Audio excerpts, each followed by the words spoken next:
Marcus Whitman stood at the podium holding my lab notebook, not a copy, my original research journal, the one with my handwriting, my calculations, my year of work, the Intel Science Competition Grand Prize, Principal Davis announced. $250,000 plus a research grant. Marcus Whitman. The auditorium exploded. Standing ovation, phones recording, parents crying. Marcus accepted the trophy, smiled at the cameras. Shook hands with the Intel representative. My research, my discovery, my future. I sat in the 7th row, frozen. My hands gripped the seat. My nails dug into the fabric. The research was about early Alzheimer's detection. A blood test that could identify markers 10 years before symptoms. Revolutionary. Game-changing. I'd spent 12 months on it. Every day after school in the lab. Weekends, holidays. Testing, failing, trying again. My grandmother had Alzheimer's. I'd watched her forget my name. Forget her own daughter. Disappear piece by piece. This research was personal. It was everything. And Marcus was accepting an award for it. This project represents 3 years of dedication. He said into the microphone.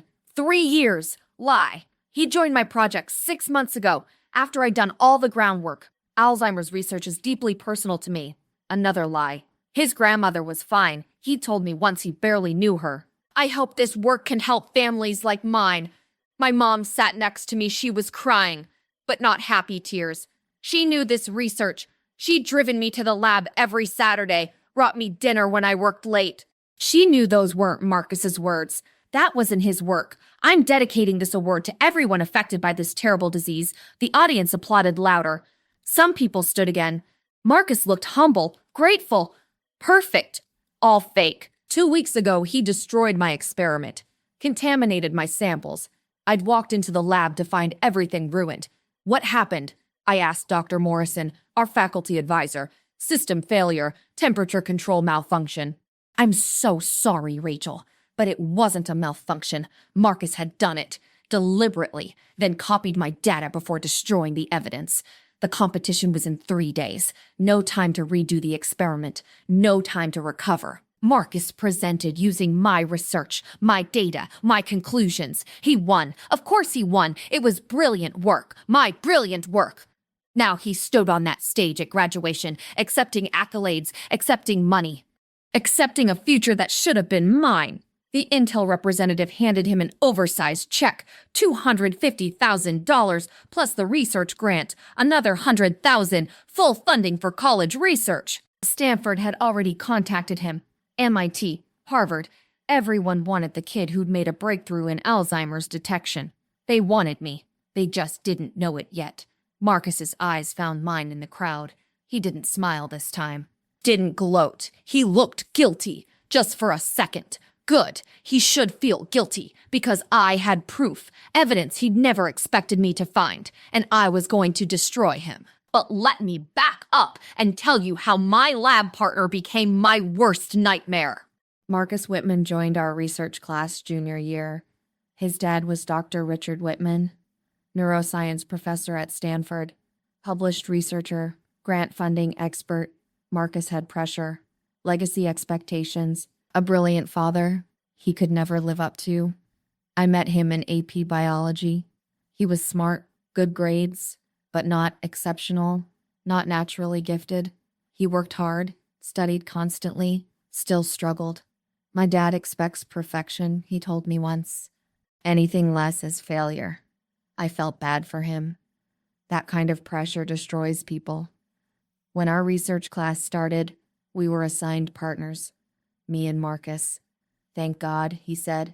You're the smartest person here. It was true. I'd been doing independent research since freshman year. Science fairs, competitions. I'd won regionals twice. This year was different. This year was Intel, the biggest competition. Life-changing money, college scholarships, research opportunities. I'd been planning my project for months. Alzheimer's detection, using biomarkers in blood samples. My grandmother's diagnosis had come too late. By the time we knew, she'd already lost so much. I wanted to change that, give families more time, more options, more hope. Marcus loved the idea. This could be huge, Rachel. Like Nobel Prize huge. Let's start with Intel. I laughed. We divided responsibilities. I handled the experimental design, the testing, the data analysis. Marcus helped with documentation, literature review, presentation materials. It worked. We were a good team. Dr. Morrison gave us lab access, evening hours, weekend time, everything we needed. I spent every free moment there, testing blood samples, analyzing results, refining the methodology. Marcus came when he could, but he had other commitments: student council, college applications, family expectations. Sorry, I can't be here more, he'd say. But you've got this. You're brilliant. I didn't mind doing most of the work. This was my passion, my project, my grandmother. By December, I had preliminary results. Promising. Exciting. The biomarkers were consistent. The detection method worked. Marcus was thrilled.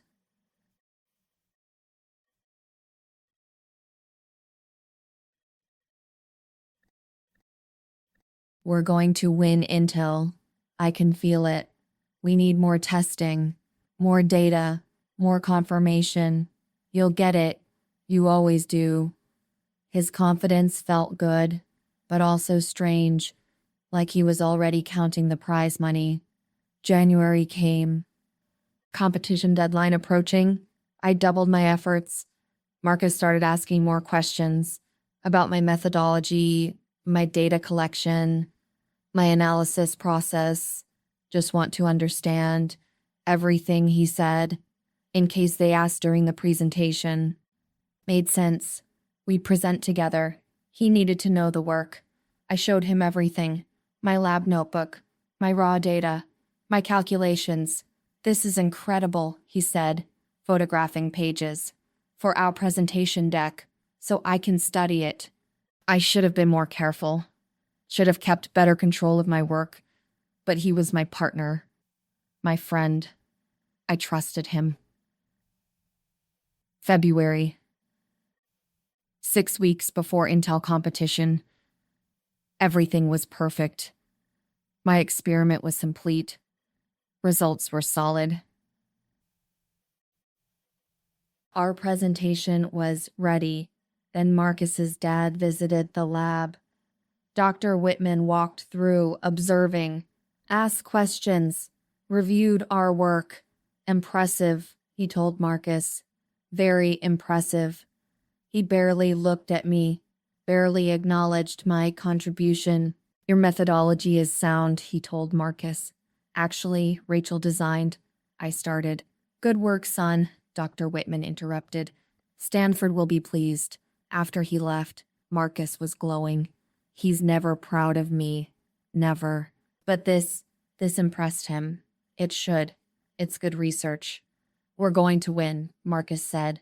We have to. The desperation in his voice should have warned me. 2 weeks later, everything changed. I came to the lab on Saturday morning. My regular time, ready to run final verification tests. The door was already unlocked. Strange.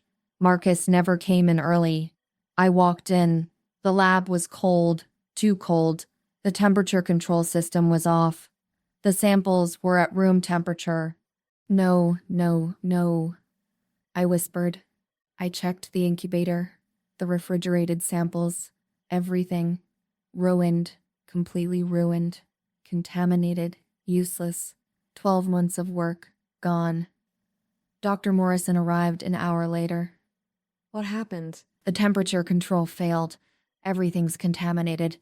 He checked the system. This is strange. The manual override was triggered, like someone turned it off deliberately. Who would do that? He looked at me meaningfully. We both knew who had lab access, who'd been there lately, who had the most to gain. But we had no proof. Just suspicion. Can you redo the experiment? Dr. Morrison asked. In 2 weeks. No. Impossible. Then I'm sorry, Rachel. Your Intel submission is... We can still submit, Marcus said from the doorway. We both turned. He was holding his laptop. I digitized all our data, backed everything up. We can present using the existing results. Relief flooded through me. You backed up my data? Of course. Always back up important work. He smiled. We can still do this. I should have questioned it. Should have wondered why he'd backed up my data without telling me. Should have been suspicious. But I was desperate. Grateful. Relieved. Thank you, I said. You saved us. He saved himself. I just didn't know it yet. The Intel submission deadline was 3 days away. Marcus offered to compile everything. You've been through enough, let me handle the paperwork. I was exhausted, devastated. I agreed. He submitted our project, our presentation, our research, except it wasn't our anymore. Somehow it became his. The confirmation email came to both of us. I opened it immediately. Project title, Early Detection of Alzheimer's Disease Through Blood Biomarker Analysis. Primary researcher, Marcus Whitman. Secondary researcher, Rachel Chen. My stomach dropped. Marcus, why am I listed as secondary? He looked confused. What? Let me see. He checked his email. That's weird. I listed us as co-primary. Must be a system error. Can we fix it? I'll contact them. Don't worry. He never contacted them. The listing stayed. I tried to fix it myself. Called Intel. Emailed the coordinators. Changes require approval from the primary researcher, they said. But I am the primary researcher. According to our records, Marcus Whitman submitted the project as primary investigator. That's wrong. This is my research. You'll need to discuss this with your partner and faculty advisor. I went to Dr. Morrison, explained the situation. This is concerning, he said, but the submission is already in. Changing it now might disqualify you. So I just accept being listed as secondary on my own research? For now. After the competition, we can sort it out. I had no choice. The competition was in 2 weeks. Withdrawing meant losing everything. Marcus apologized constantly. I don't know how it happened. The form was confusing. I'm so sorry. I wanted to believe him. Wanted to think it was an honest mistake. But doubt was growing. I asked to see the submission materials, just to review before the presentation.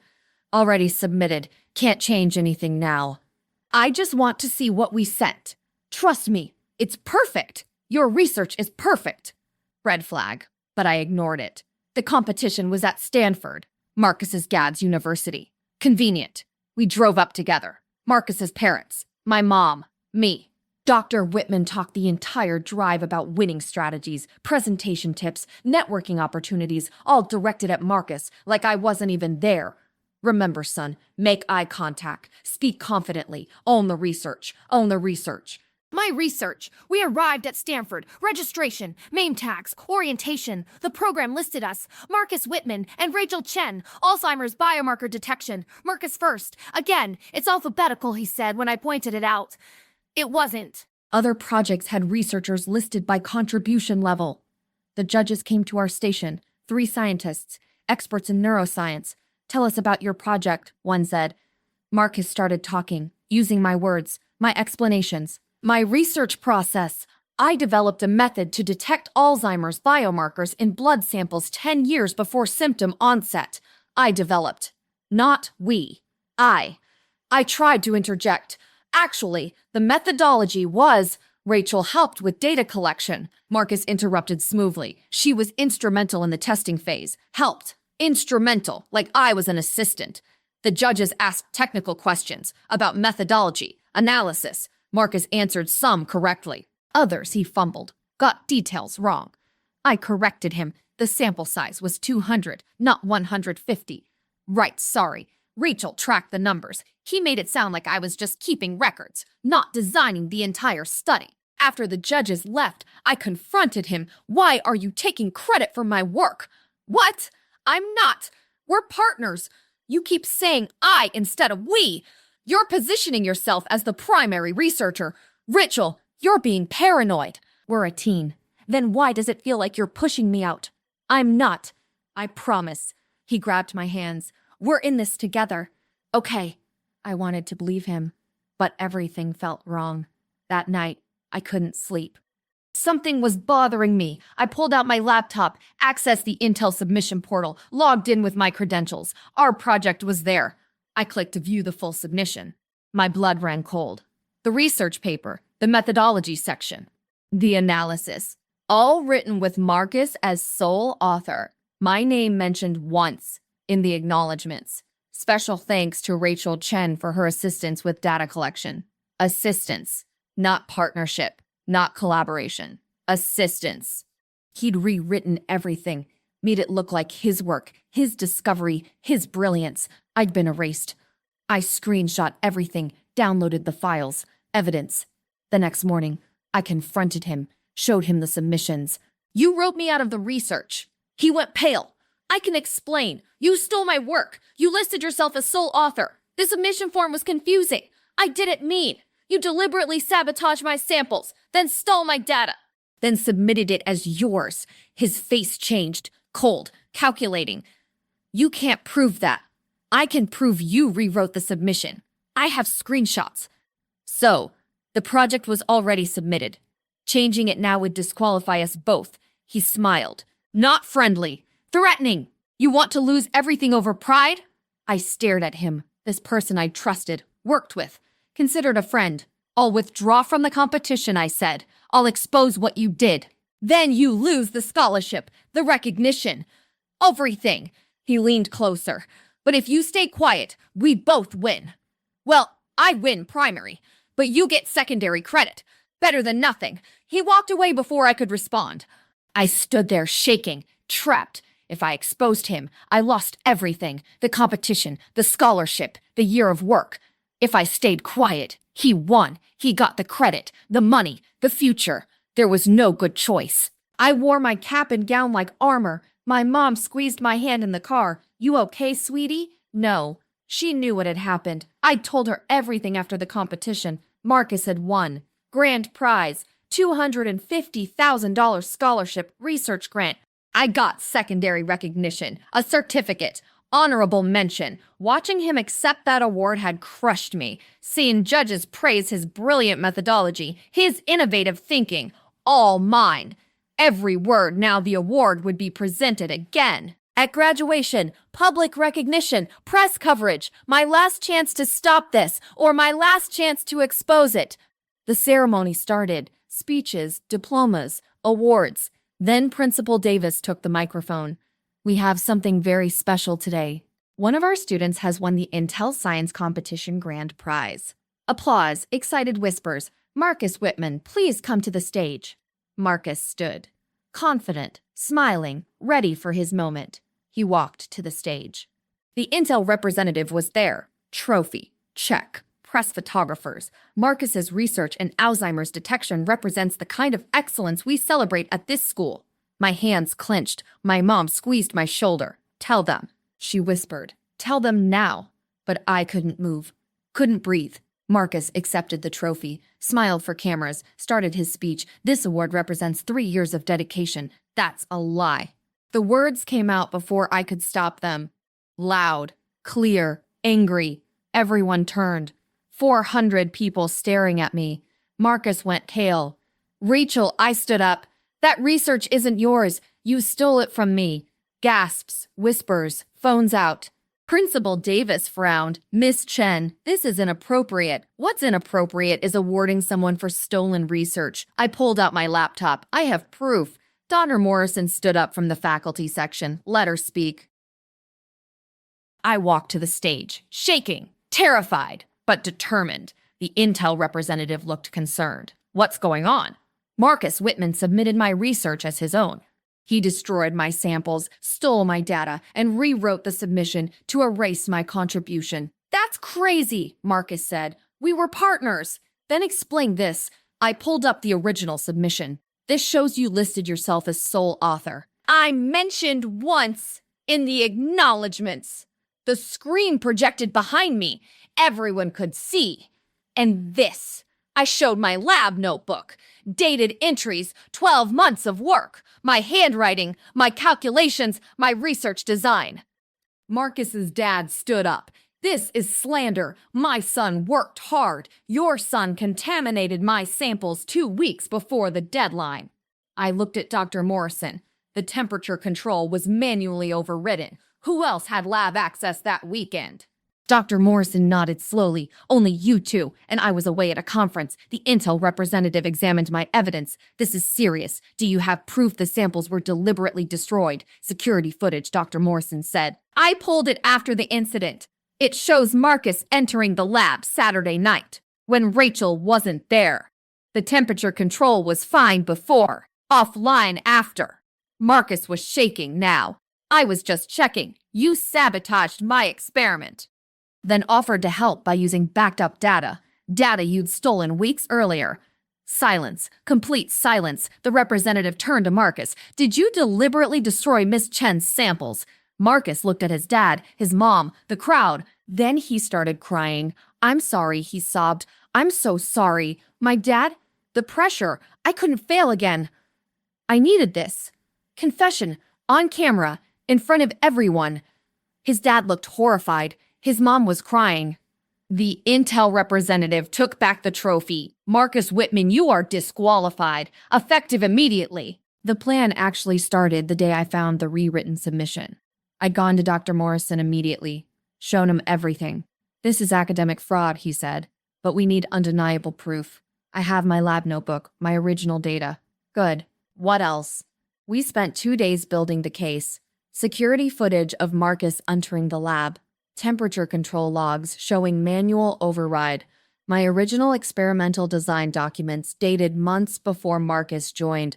Dr. Morrison contacted Intel privately. I have concerns about a submission. They couldn't change the winner before the competition, but they could observe, investigate quietly. During our presentation, they'd noticed Marcus's fumbled answers, my corrections. The dynamic was off. They'd made notes, kept records.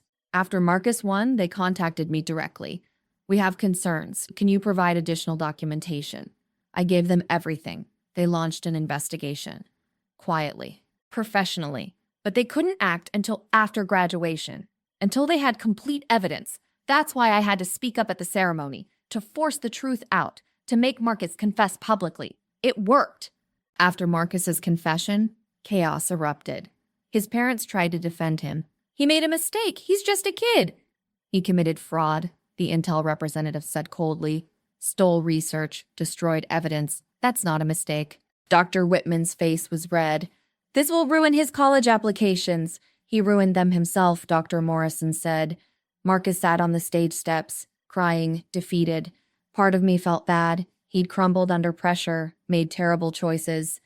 But he'd tried to steal my future, my work. My grandmother's legacy.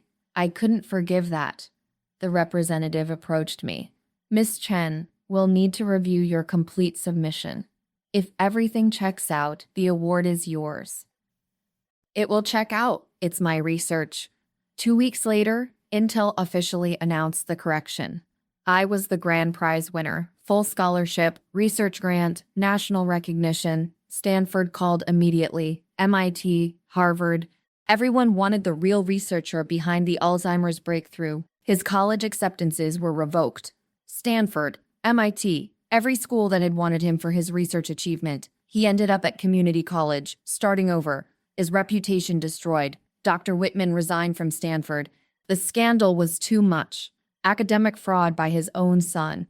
Their family moved away that summer. Quiet, disgraced. I felt guilty for exactly 1 day. Then I remembered him destroying my samples, stealing my work, lying to everyone. He chose that path. Every step. The scholarship changed my life. Stanford gave me a full ride plus research funding. I continued my Alzheimer's work. By sophomore year, I refined the detection method, published in a peer-reviewed journal, got additional grant funding. My grandmother died that year, but before she forgot everything, she knew I'd discovered something important. Proud of you, she'd whispered. Those were her last clear words. Senior year, I won more awards. Recognition for the research Marcus had tried to steal. Pharmaceutical companies started reaching out, research hospitals, everyone wanted to partner. I chose Johns Hopkins for grad school, full scholarship, research position, dream opportunity. At graduation, Dr. Morrison pulled me aside. You did the right thing. Speaking up, fighting back. I almost didn't, but you did. That's what matters. What happened to Marcus? Last I heard, he's working retail, going to school part-time, living quietly. Maybe he learned something. Maybe he became better, or maybe he just learned not to get caught. Either way, it wasn't my problem anymore. I'd moved on, built a career, made real contributions to Alzheimer's research. Years later, I gave a TED Talk about my work. The detection method was being used in trials, showing promising results. During Q&A, someone asked, "Did you ever face obstacles in your research?" I thought about Marcus, the sabotage, the theft, the fight. Yes, I said. Someone once tried to steal my work. It taught me the most important lesson. What lesson? Protect your work. Document everything, and never let anyone take credit for your sacrifice. The audience applauded. They thought I meant intellectual property protection.